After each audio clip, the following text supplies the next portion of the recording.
하나님의 큰 은혜가 오늘 예배에 참석한 성도 여러분들이 함께 하시기를 예수님의 이름으로 축복합니다. 교회 부설 파루시아 글로벌 미니센터 제8차 공개 세미나가 은혜 가운데 마쳤습니다. 목사님, 성도님들 오셔서 종말의 사명을 나누고 한국교를 위해 기도하고 아름다운 교제를 가졌습니다. 중보와 헌신과 수고로 함께 해주신 성도 여러분에게 감사를 전합니다. 산상수훈의 첫 번째 가르침은 팔복이죠. 팔복은 마음을 뺏기지 않는 겁니다. 두 번째 말씀은 온전입니다. 온전, 그것은 우리 마음의 위를 향하는 것입니다. 산상수훈의 세 번째 가르침은 빛과 소금입니다. 이 세상의 영향력이죠. 빛과 소금은 우리 마음에 하나님의 영광을 가지는 것입니다. 오늘 산상수훈 네 번째 말씀, 구제와 금식과 기도입니다. 이 세 가지 구제와 기도와 금식을 영성으로 그렇게 통칭을 하려고 합니다. 1절 말씀 먼저 영성 첫 번째 구제에 관해서 말씀을 하죠. 사람에게 보이려고 그들 앞에서 너희 의를 행하지 않도록 주의하라. 입이 있는 분들, 볼 수 있는 분들은 다 보시고 읽기를 축복합니다. 사람에게 보이려고 그들 앞에서 너희 의를 행하지 않도록 주의하라. 그리하지 하늘에 계신 너희 아버지께 상을 받지 못하리라. 그러므로 구제할 때 외식하는 자가 사람에게 영광을 받으려고 회당과 거리에서 하는 것 같이 너희 앞에 나팔을 불지 말라. 진실로 너에게 이르노니 그들은 자기 상을 이미 받았느니라. 너는 구제할 때 오른손이 하는 것을 왼손이 모르게 하여 내 구제함을 은밀하게 하라. 은밀한 중에 보시는 너희 아버지께서 갚으시리라. 욥바에 드로아라고 하는 도르가라고 하는 하나님을 섬기는 여제자가 있었습니다.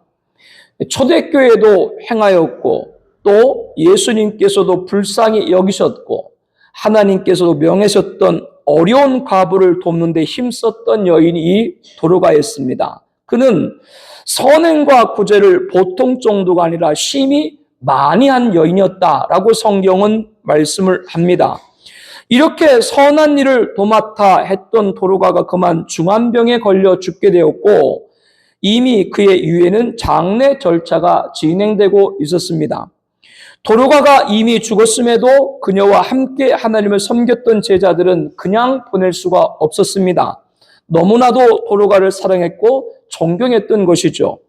그런데 베드로가 룻다에 있다는 소식을 듣고 두 사람을 보내 지체하지 말고 욥바로 와줄 것을 간청을 하게 됩니다. 룻다에서 욥바까지는 18km 정도 거리에 있는 곳입니다. 찾아온 두 사람에게서 모든 상황을 알게 된 베드로는 그들과 함께 룻다에서 욥바로 올라가게 되죠. 베드로를 맞이한 제자들은 죽은 도르가가 누인 다락방으로 안내했고 많은 과부가 도르가 곁을 떠나지 않고 그녀 생전에 만들어준 자신들의 속옷과 겉옷을 보이면서 애통해했습니다. 베드로는 사람을 다 내보내고 무릎을 꿇고 간절히 기도를 올렸습니다. 그리고는 돌이켜 시체를 명하여 다비다야, 다비다는 도르가의 또 다른 이름입니다. 다비다야 일어나라 소리를 쳤죠. 놀라운 일이 일어났습니다. 도르가가 눈을 떠 베드로를 보고 일어나 앉게 된 것이죠. 도르가에게 베드로가 손을 내밀어 일으키고 성도들과 과부를 불러들여 그가 살아난 것을 보이니 온 욥바 사람들이 알고 많은 사람이 주를 믿더라. 도르가의 구제는 결과적으로는 많은 사람들에게 알려졌습니다. 그러나 그녀는 많은 선행과 구제에 앞서서 하나님을 섬기는 여자자였다. 이는 도르가가 신실한 주님의 자녀였음을 알게 하는 것이죠. 그러므로 하나님 은혜 안에서 행한 그녀의 구제는 오늘 본문의 구제함을 은밀하게 하라 라는 이 말씀에 합한 여인이었다는 것을 알게 합니다. 베다니 동네에 사는 나사로와 마르다, 마리아 삼남매는 예수님이 사랑하시는 자라고 말씀할 정도로 큰 사랑을 받았고 주님은 이 가정에 종종 들려서 고된 사역의 심을 가지시고 지극전성으로 준비한 별미를 드시고 귀한 말씀을 전하기도 하셨죠. 6월절 엿새 전에 예수님께서 나사로가 있는 베단에 이르시니 거기서 예수를 위해서 잔치를 할세 마르다는 일을 하고 나사로는 예수와 함께 앉은 자 중에 있고 제일 막내 마리아는 지극히 비싼 향유 곧 순전한 나드 한 근을 가져다가 예수의 발에 붓고 자기의 머리털로 그의 발을 닦으니 향유 냄새가 집에 가득하였더라. 이때 발끈하며 일었었던 자가 있었는데 제자 중 하나로 예수를 잡아줄 가룟 유다로 이 향유를 어찌하여 300데나리온에 팔아 가난한 자들에게 주지 아니하냐며 마리아에게 호통을 쳤죠. 예수님 발에 부은 향유는 처녀가 결혼 첫날 밤 신랑을 맞이할 때 온몸에 붓는 것으로 신혼용품으로 아주 귀한 것입니다. 그 가격이 300명 장정 하루 품값인 300데나리온입니다. 마리아가 예수님 발에 그 향유를 부은 것은 앞으로 십자가에 죽으실 예수님의 장례를 미리 준비한 것이었는데 이것을 모른 가룟 유다는 그것을 팔면 많은 가난한 자들을 구제할 수 있었을 것이다. 이렇게 말을 하는 것이죠. 그러나 그자의 말은 본문에 기록된 외식, 구제하는데 외식, 즉 위선일 뿐 가난한 자를 생각함이 아니요 도둑이라 돈깨를 맞고 거기 넣은 것을 훔쳐 감이라고 요한복음 12장 6절에 말합니다. 만일 마리아가 향유를 주님 발에 붓지 않고 회개를 보는 가룟 유다에게 맡겼다면 그는 그것을 팔아가지고 10분의 1이든 3분의 1이든 착복할 심산이었을 것입니다. 이것을 본문의 가르침과 비교할 때 사람에게 보이려고 구제할 때 사람에게 보이려고 그들 앞에 너희 의를 행하는 자, 즉 구제하면서 자기 속셈이 따로 있는 자들이다 라고 하는 것이죠. 주님은 우리에게 그렇게 하지 않도록 주의하라 라고 하셨습니다. 마치 구제할 때 외식하는 자가 사람에게서 영광을 받으려고 회당과 거리에서 하는 것 같이 너희 앞에 나팔을 불지 말라. 진실로 너에게 이르노니 그들은 자기 상을 이미 받았느니라 하신 자들, 바로 그와 같은 자들인 것이죠. 왜 그렇습니까? 자신의 선행과 구제를 홍보해서 그것으로 상장을 받고 이력에 남겨서 자신의 이익을 얻고자 하기 때문에 그렇습니다. 그 자는 이미 상을 받았기 때문에 누구 앞에? 하나님 앞에 받을 것이 없는 것이죠. 개신교에서 이단으로 지칭하는 안상홍 증인에서 이름을 바꾼 세계복음화협의회 하나님의 교회나 신천지로 약칭되는 신천지 예수교 증거장막성전은 선행으로 영국 국왕과 미국 대통령의 상을 받았다고 홍보를 합니다. 그러나 그렇게 선행을 했다고 그 집단들이 질릴 수 없고 구원을 받을 수 없습니다. 너희는 그 은혜에 의하여 믿음으로 말미암아 구원을 받았으니 이것은 너에게서 난 것이 아니요 하나님의 선물이라. 우리의 구원은 하나님의 선물이라. 행해서 난 것이 아니니 인간의 선행으로 구원받은 것이 아니니 누구든지 구원받은 것을 자랑하지 못하게 하려 함이라. 구원은 하나님의 선물이기 때문에 그렇죠. 에베소 2장 8절 9절 말씀입니다. 하나님을 섬기는 여제자 도로가는 하나님 은혜 안에서 선행과 구제를 많이 했고 그녀의 죽음을 슬퍼한 제자들이 룻다 있는 베드로를 욕박까지 청하여 주님의 이름으로 살아나는 역사를 체험했습니다. 또한 그를 통해 많은 사람이 주를 믿게 되었습니다. 이것이 하나님 아버지께 상을 받은 것이라 할 수가 있습니다. 내 구제를 은밀하게 하라. 은밀한 중에 보시는 너희 아버지께서 갚으시리라. 바로 하나님이 갚은 것이 도르가가 살아난 역사이다 라고 할 수 있는 것이죠. 하나님 은혜 안에서 우리가 행하는 아름다운 구제가 하나님 앞에 상달될 때 놀라운 하나님의 역사가 나타날 것입니다. 마태복음 10장 42절 말씀을 함께 봅니다. 또 누구든지 제자 이름으로 이 소자 중 하나에게 냉수 한 그릇, 뭐 하나요? 냉수 한 것이라도 주는 자는 내가 진실로 너에게 이르노니 그 사람이 결단코 뭐를? 냉수 한 그릇 주는 자도 상을 잃지 않겠다.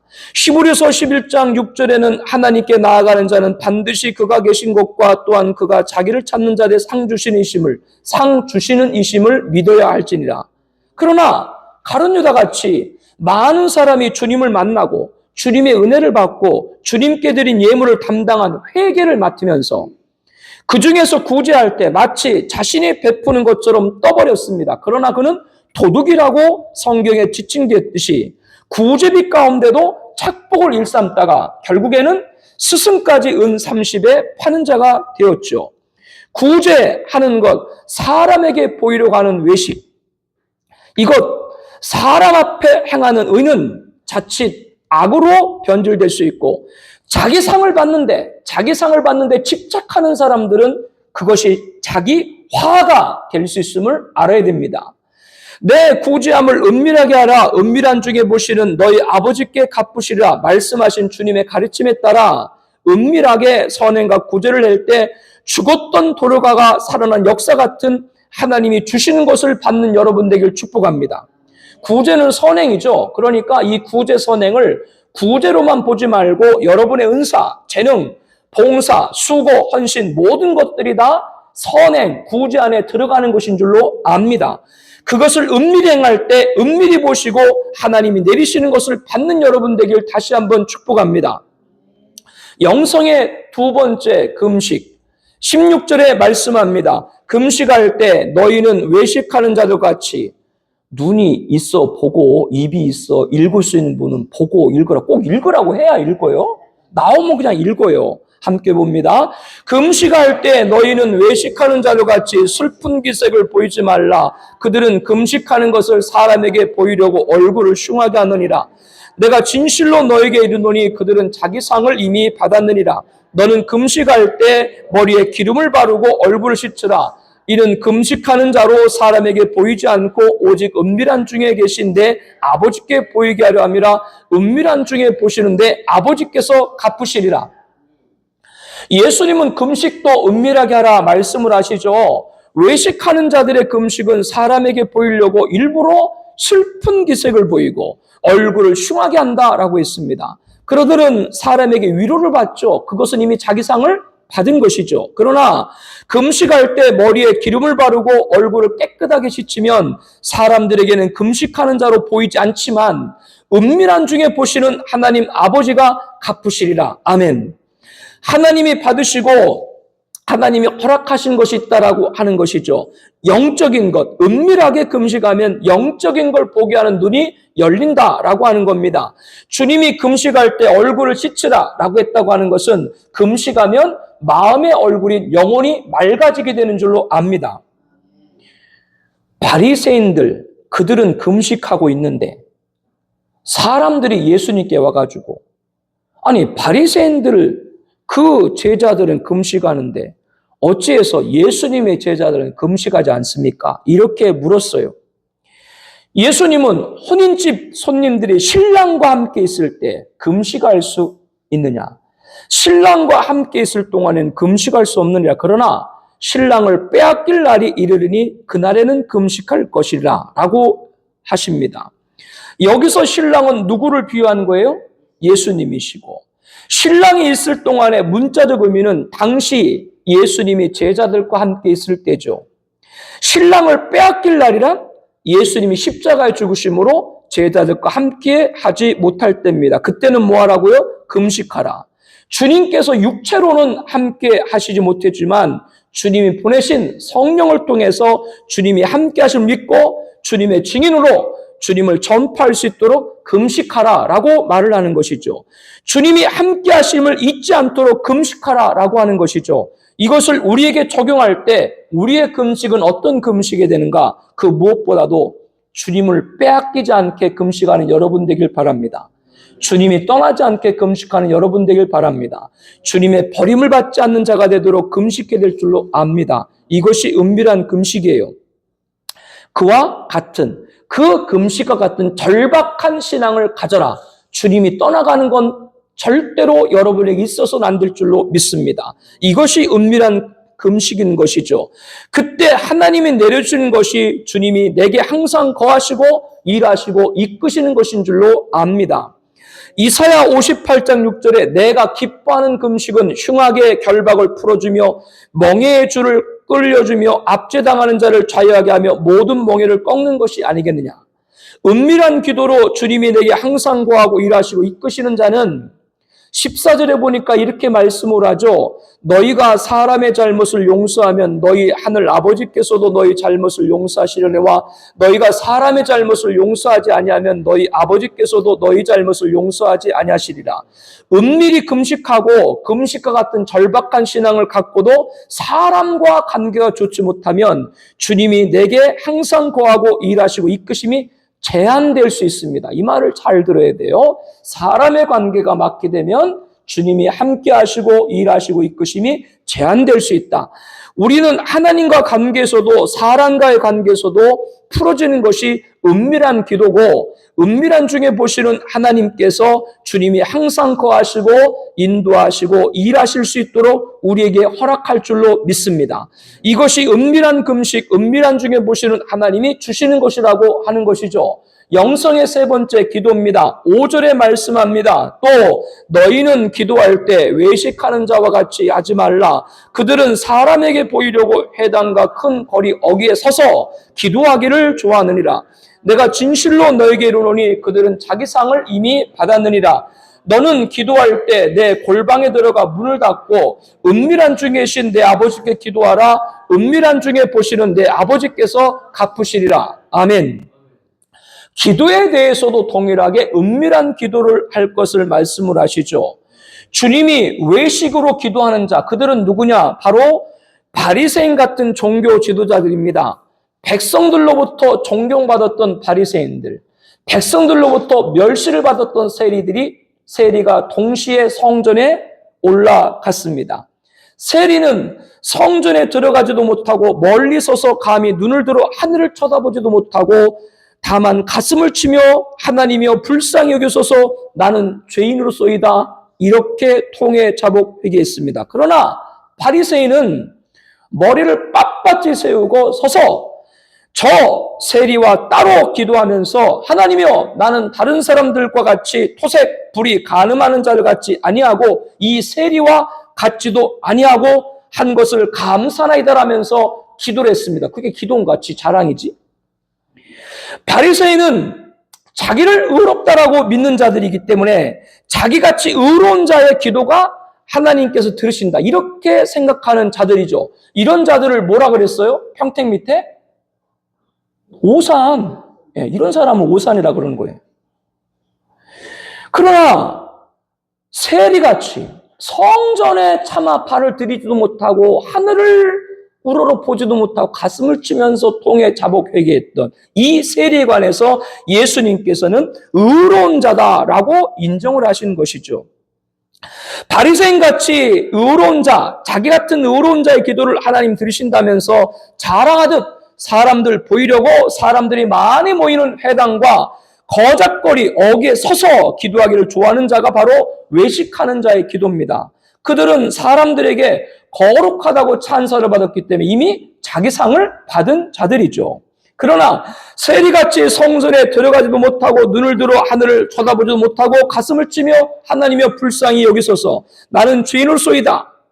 통해 자복 회개가 은밀히 기도하는 자고 그 기도를 은밀한 중에 보시는 하나님이 갚으신다라고 하는 것입니다. 7절에 말씀합니다. 또 기도할 때 이방인같이 중언부언하지 말라. 그들은 말을 많이 하여야 들으실 생각하느니라. 그러므로 그들을 본받지 말라. 구하기 전에 너에게 있어야 할 것을 하나님 너희 아버지께서 아시느니라. 당시 유대인들의 기도는 우상을 섬기는 이방인들의 기도와 똑같았습니다. 그들이 같은 기도 내용을 계속 중언부언 반복해서 되풀이했기 때문이죠. 하나님께서 자기 기도를 들으셨다라는 믿음이 없는 까닭이었습니다. 기도의 상대가 자신의 기도를 확실하게 들었다라고 생각하면 중언부언할 필요가 없습니다. 이방인들은 목석이나 쇠붙이로 만든 우상 앞에 놓고 기도하니까 도대체 이 목석이 쇠붙이가 자기 기도를 듣는지 안 듣는지 모르니까 이방인들은 맨날 우상 앞에 놓고 중언부언 계속 동일한 내용을 반복할 수밖에 없죠. 자기 기도를 들었다는 표시가 없기 때문에 그렇습니다. 성황당 알아요? 성황당? 옛날 시골에 성황당 있었잖아요.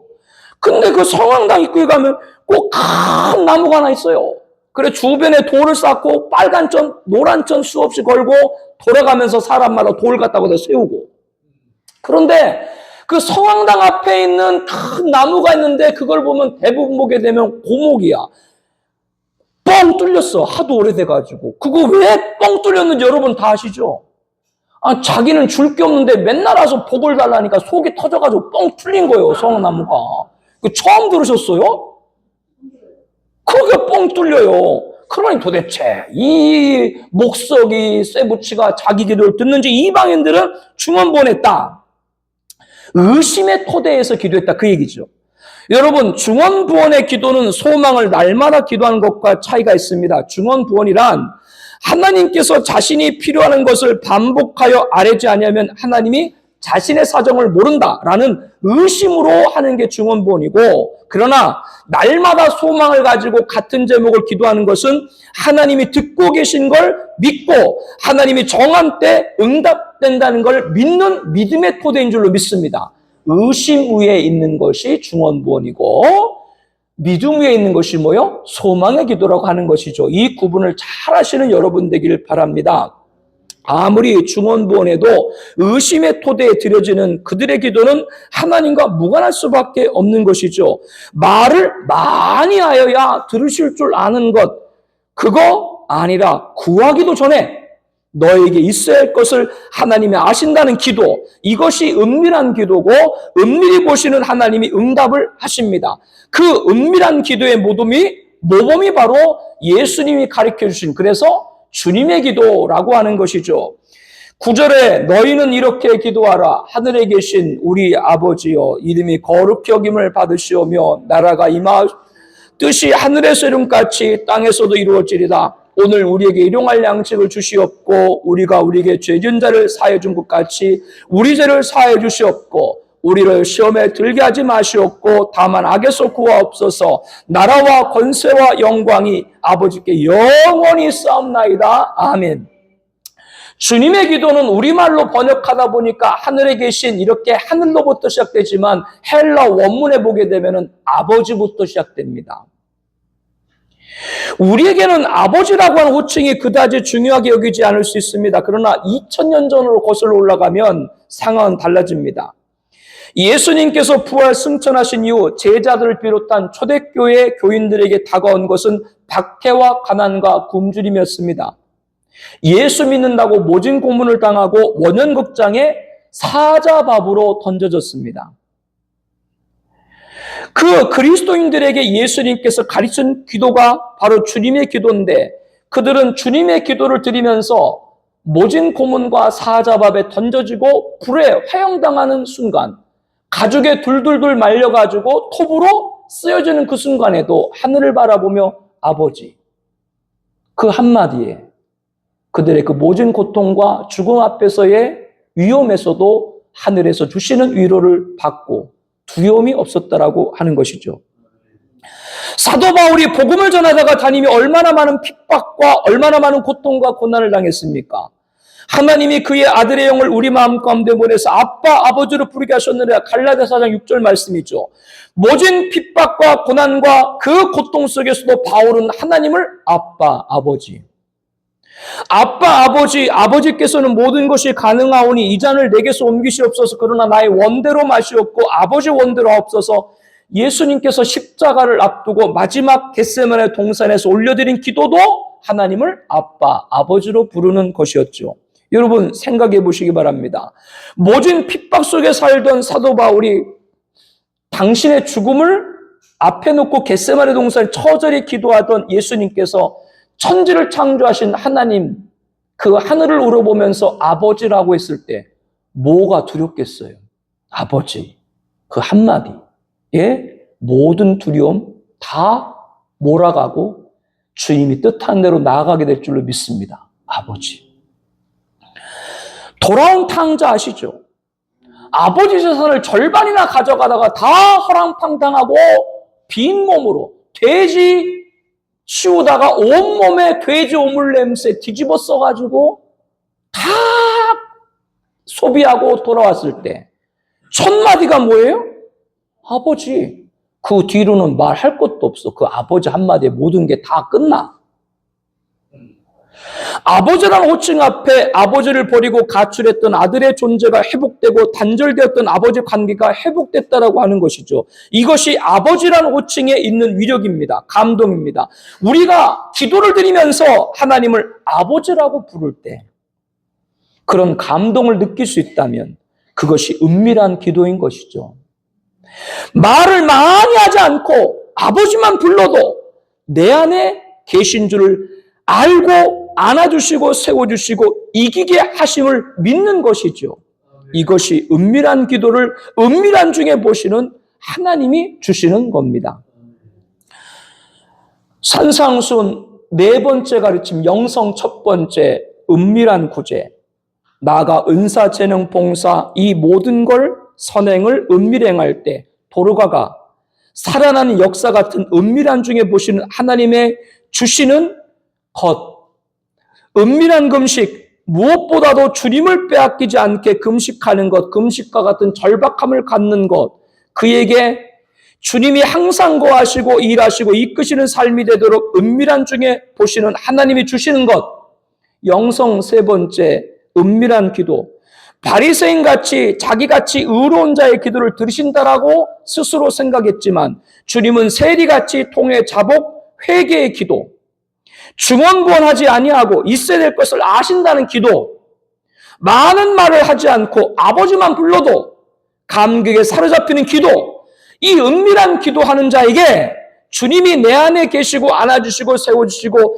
이기도록 하시는 은밀한 중에 보시는 하나님이 주시는 것. 이 은밀은 뭐냐? 하나님의 임재입니다. 구제와 금식과 기도를 누가 알아주지 않아도 하나님은 알고 계시다. 은밀은 임재입니다. 그러므로 산상수훈 네 번째 말씀 영성. 영성은 마음의 임재를 가지는 것이죠. 구제, 금식, 기도 누구는 다 아세요? 은밀히 행해도 은밀한 중에 보시는 하나님은 아신다. 그 영성은 그렇기 때문에 마음에 뭐를 가지는 것이다? 임재를 갖는 것입니다. 오늘 또 하나님께서는 이곳에 임재하셔서 우리 예배를 받으시는 줄로 믿습니다. 산상수훈 다섯 번째 말씀은 보물에 관한 겁니다. 주님은 보물에 관한 교훈을 주고 계시죠. 예수님은 10절 말씀에 너희를 위하여 19절 말씀에 너희를 위하여 보물을 땅에 쌓아두지 말라. 거기는 좀과 동룩이 하며 도둑이 구멍을 뚫고 도둑질하느냐. 오직 너희를 위하여 보물을 하늘에 쌓아두라. 거기는 좀이나 동룩이 하지 못하며 도둑이 구멍을 뚫지도 못하고 도둑질도 못하느냐. 여기서 보물은 문자적으로 금은보화, 물질, 경제를 말합니다. 바꿔 말하면 금은보화, 물질, 경제를 예수님께서는 보물이라고 말을 한 것이죠. 하늘의 영광을 가지신 예수님께서 금은보화, 물질, 경제가 필요한가요? 예수님에게는 필요치 않습니다. 이것은 인간이 바라보는 보물. 인간들은 뭐를 보물로 봐요? 금은보화, 물질, 경제. 이게 인간이 보는 보물이다. 이렇게 주님이 인간이 보는 입장에서 말씀을 한 것이죠. 돈이 된다면 어떤 일도 마다하지 않는 것이 바로 인간이기 때문에 그렇습니다. 그러므로 내 보물이 있는 그곳에는 내 마음도 있느니라. 21절에 말씀을 하는 것이죠. 자기가 보물같이 여기는 금은보화와 물질과 경제를 땅에 쌓아두는 자는 마음이 땅에 있음을 부인할 수가 없는 거예요. 누가복음 12장에 예수님이 비유하신 어리석은 부자와 같은 것이죠. 아마도 부자라고 말을 한 거 볼 때 이 사람은 원래 재산을 많이 갖고 있었던, 즉 부모로부터 많은 재산을 물려받은 것 같습니다. 고대 사회에서는 농작물을 통해서 부를 측정하지 않습니까? 물려받은 전답도 많은데 곡식이 연글고 연글어서 해마다 추수가 늘어나는 것이죠. 이렇게 원래 재산도 많은데다가 해마다 농사가 잘 돼서 소출이 넘쳐나니까 이 신바람이 나가지고 심중에 생각하여 그 생각을 했다. 그럼 부자가 어떤 생각을 했을까요? 부자는 먼저 곳간을 열고 더 크게 짓자. 나중에 솥줄이 더 많을 것이 분명하니 더 크게 지어서 쌓아놓고 보자. 그리고 두 번째로는 먹고 마시고 즐기자. 그러니까 이 부자의 생각은 뭐예요? 쌓고 먹고 마시며 즐기자. 이 부자의 생각은 오늘 본문의 보물을 땅에 쌓는 자라고 하는 겁니다. 지금 세상에서 예수 안 믿는 대부분의 사람들의 생각을 대변하고 있죠. 뿐만 아니라 교회 안에 있어도 아직 믿음이 어리거나 신앙생활의 영적 깊이를 모르는 성도들도 이와 같을 수 있습니다. 쌓고 먹고 마시고 즐기자. 이게 인생의 행복이다. 심지어 부자는 어떤 생각을 했는가? 내가 내 영혼에게 이르되 영혼아 여러 해 동안, 자기가 자기 영혼에게 여러 해 동안, 그러니까 이 부자는 자기 생명도 앞으로 계속 살아가게 되고 수를 누릴 것이다. 생명의 주인도 자기로 생각하는 것이죠. 이에 관해서 하나님이 뭐라고 그러셔요? 어리석은 자야, 오늘 밤에 내 영혼을 도로 찾으리니 그러면 내 준비한 것이 누구 것이 되겠느냐. 이 어리석은 부자의 비유를 통해서 예수님은 우리에게 누가복음 12장 21절에 이렇게 말씀합니다.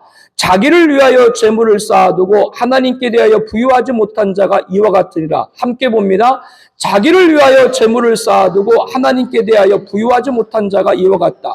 자기를 위하여 재물을 쌓아두고 하나님께 대해서 부유하지 못한 자가 오늘 본문의 누구예요? 보물을 땅에 쌓는 자들인 것이죠. 그러면 우리는 어떻게 됩니까? 오늘 밤이라도 내 영혼이 갈 곳이 어디예요? 천국이죠. 그렇다면 너희를 위하여 보물을 하늘에 쌓아두라 하신 말씀에 따라 하늘에 쌓는 저와 여러분들이 되어야 될 줄로 압니다. 하늘에 쌓으면 좀이나 동룩이 하지 못하며 도둑에 구멍을 뚫지도 못하고 도둑질도 못한다라고 하셨죠. 자기를 위해서는 제대로 쓰지도 못하면서 하늘에 쌓는 자에 관해서 요한계시록 2장 9절에 보니까 내가 내 환난과 궁핍을 알거니와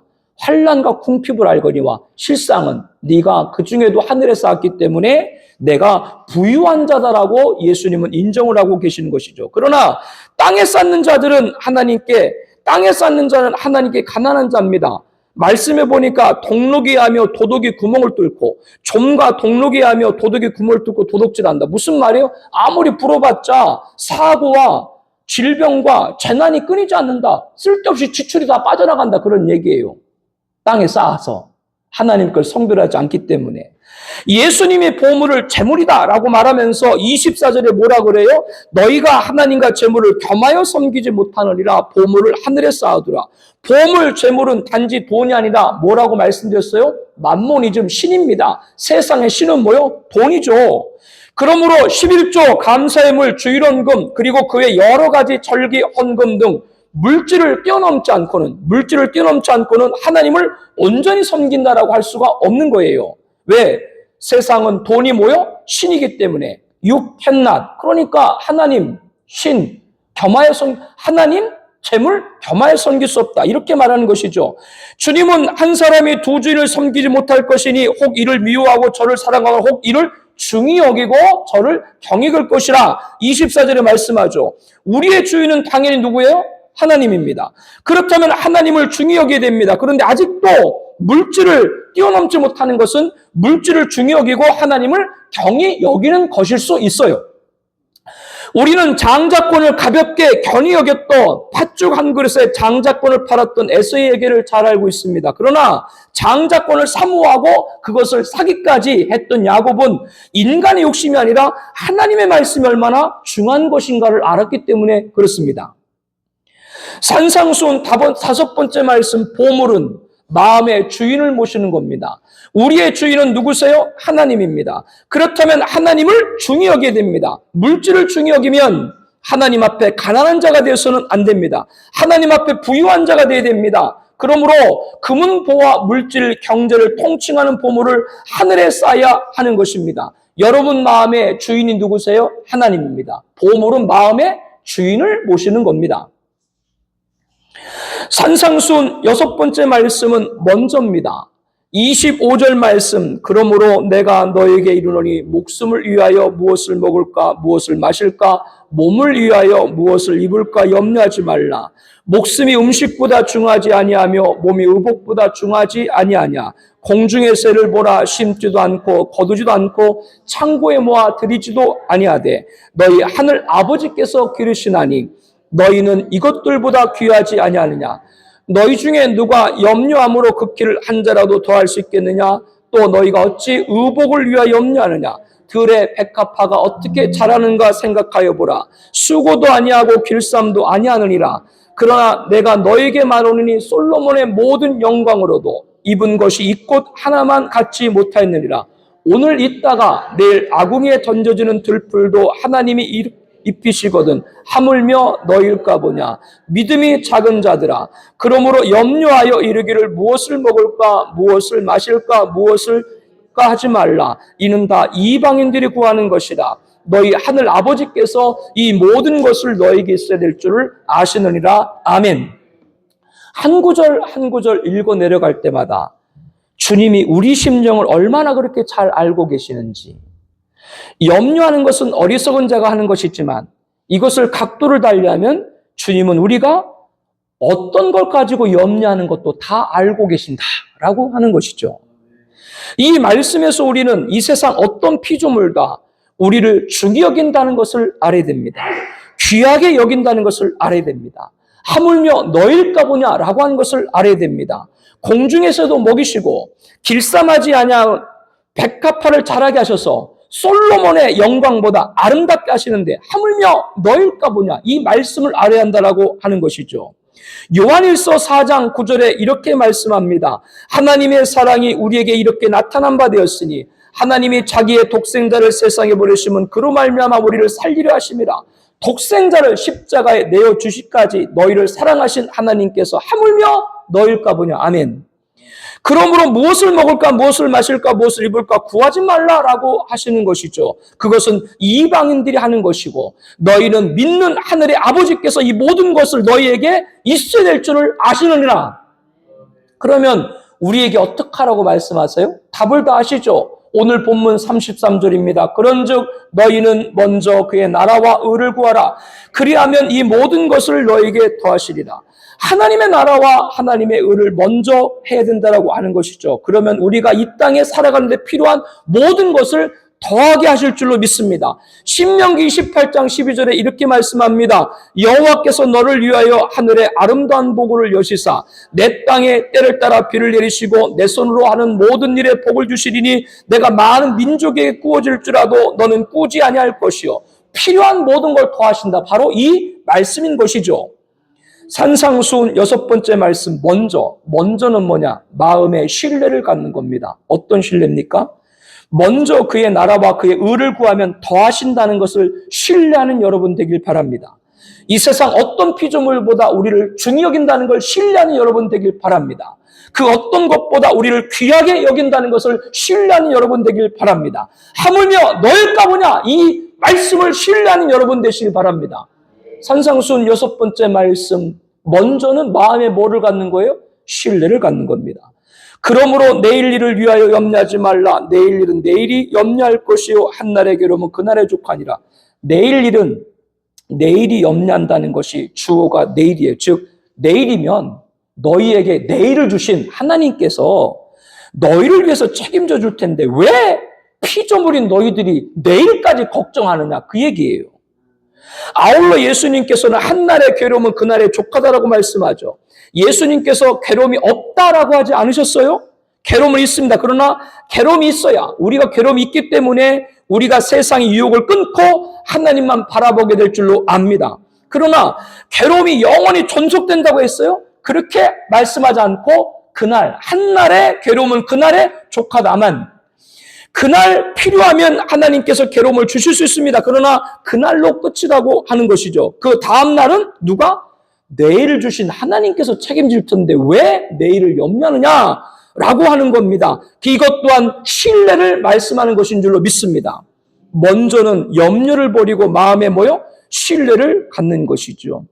이런 귀한 은혜가 있는 여러분 되시기를 예수님의 이름으로 축복합니다.